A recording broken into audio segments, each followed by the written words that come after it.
এই নির্বাচনটা কেন ভালো হবে সেটা আমি বলতে চাই। বিএনপি নির্বাচনে জিততে যাচ্ছে খুব বড় মার্জিনে। আলোচনা এখন এটা কি আপনার মত? এটা আমার মত।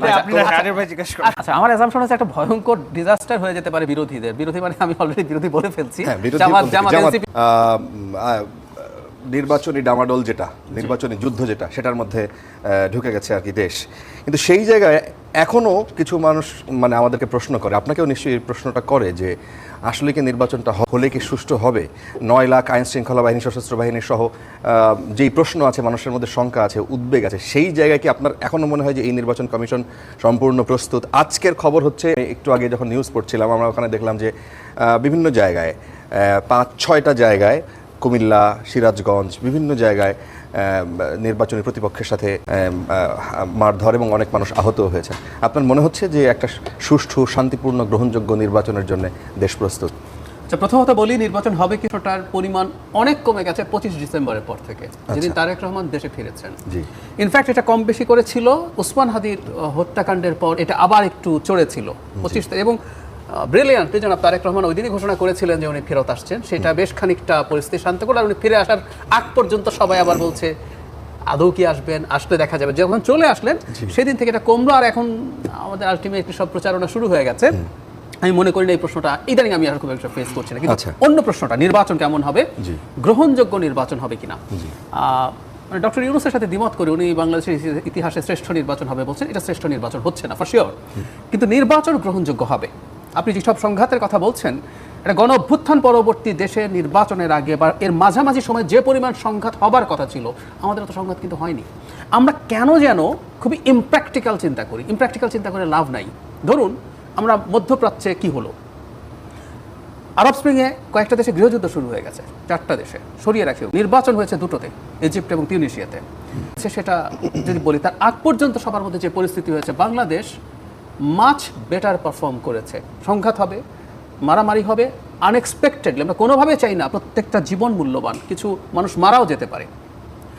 ভারত এত বছর গণতন্ত্রের চর্চা করে আনইন্টারাপ্টেড, ভারতে কখনো কোনো সামরিক শাসন আসেনি, এমার্জেন্সি ইন্দিরা গান্ধী দিয়েছে, কিন্তু সামরিক শাসন আসেনি। তো সেই ভারতের নির্বাচন খুবই সহিংস এখনো হয়, সমর্থন করছি না, কিন্তু এগুলো এক ধরনের প্রবণতা। সুতরাং কিছু সহিংসতা হলেই খারাপ হবে আমি তা মনে করি না। কিন্তু এই নির্বাচনটা কেন ভালো হবে সেটা আমি বলতে চাই। নির্বাচন কমিশন বা সরকার, মানে আইন শৃঙ্খলা রক্ষাকারী বাহিনী, প্রশাসন যে যথেষ্ট প্রস্তুত আছে ট্যাকেল করার জন্য, আমার কাছে আসলে মনে হয় না। তবে যথেষ্ট পরিমাণ সেনাবাহিনীর সদস্য থাকবে এবং এই নির্বাচনটা সেনাবাহিনীর জন্য একটা প্রেস্টিজ ইস্যু, তার চাইতেও জরুরি কথা। এবার একটু বলি, এটা নিয়ে কেউ পাল্টা প্রশ্নই করতে পারেন, আপনি কিভাবে বুঝলেন? সেটা হচ্ছে বিএনপি নির্বাচনে জিততে যাচ্ছে। আচ্ছা, জিজ্ঞেস করতে পারেন কেন আমি ওই আলোচনা এখন? এটা কি আপনার মত? এটা আমার মত। আচ্ছা, এখন এটা আমার মত হওয়াতে কি হয়েছে সেটা বলি। এরকম একটা নিশ্চিত বিজয়, ইফ আই এম কারেক্ট, আপনি ডিবেট করতে পারেন, আমি ভুলও প্রমাণিত হতে পারি, কিন্তু আমার মনে হচ্ছে যে দলটার সামনে আছে সেই দলটা মার খেয়ে হলেও, উস্কানি সহ্য করে হলেও সংঘাতে খুব বেশি জড়াবে না। আপনি খেয়াল করবেন 5 আগস্ট পরবর্তী সময়ে বিএনপি এটা করেছে সাধারণ ছাত্রের নামে। এটা কারা আমরা জানি। জনাব তারেক রহমানের বিরুদ্ধে কুৎসিততম স্লোগান দেওয়া হয়েছে, বাংলাদেশের ইতিহাসে এমন স্লোগান দেয়নি। ছাত্রদল আগের অবস্থা হলে ছাত্রদল এগুলোর বিরুদ্ধে দাঁড়িয়ে যেতে পারতো, সংঘাত হতে পারতো। আপনি দেখবেন এগুলো ছাড় দেওয়া হয়েছে এবং রাজশাহীতে তার ব্যানার ছেড়া, অনেক একদম তাই, অনেক ক্ষেত্রে মানে বিএনপির সে চাইলে করতে পারতো, কিন্তু ওই যে সে একটা নিশ্চিত বিজয় তার সামনে আছে, এটাকে সে কোনোভাবেই আসলে প্রশ্নবিদ্ধ করতে চায় বলে মনে হয় না। সেই কারণেই আমি মনে করি ইনকেপেবিলিটি আছে আইন শৃঙ্খলা রক্ষাকারী বাহিনীর, তারপরে নির্বাচন কমিশনের, কিন্তু বিএনপি সর্বোচ্চ সংযম দেখাবে এবং আমি আশা করি জামায়াতও সেই পরিমাণ সংযম তারা আসলে দেখানোর চেষ্টা করবেন, কারণ জামাত বিএনপির সাথে সমানে সমানে ফাইট করতে পারবে। আমি সংঘাতের প্রশ্নে বলছি। আপনি বলছেন যে নিশ্চিত আপনার অ্যাজাম্পশন কি যে কত কত কত সিট পাইতে পারে? আচ্ছা, আমার অ্যাজাম্পশন হচ্ছে একটা ভয়ঙ্কর ডিজাস্টার পারে বিরোধীদের। বিরোধী মানে আমি অলরেডি বিরোধী বলে ফেলছি। কেন হতে পারে বলি। বাংলাদেশের নিয়ম হচ্ছে, এটা ভালো খারাপ ইজ এ ডিফারেন্ট ডিবেট, প্রবণতা বলছি। অনেক সিটে তো কিছু আছে নিশ্চিত সিট, জামাতের অল্প কিছু আছে, বিএনপির অনেক আছে, কিছু আছে সুইং ভোটার্স থাকে, তারা ডিসাইড করে, দুই পক্ষ বেশ কাছাকাছি।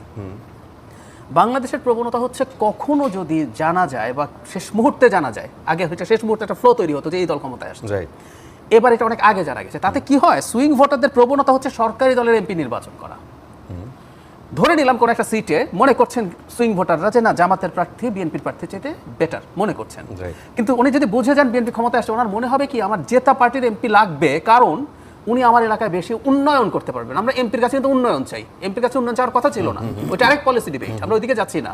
তো উনি মনে করবেন যে ওকে ভোট না দিলে আপনি যেই বক্তব্য কিন্তু আগে আওয়ামী লীগের অনেক নেতাদের কাছ থেকে আমরা জি, শুনতাম, জি, জি। তা আপনারা সেই জায়গায় একটা নিশ্চিত বিজয়ের কথা মানে সামনে নিয়ে আসছেন। এক্স্যাক্টলি বলবেন যে আপনার অ্যাজাম্পশন কি, কত সিট হইতে পারে? ওই যে বললাম, 298টা ধরেন না, ইলেকশন হচ্ছে এরকম পরিবেন।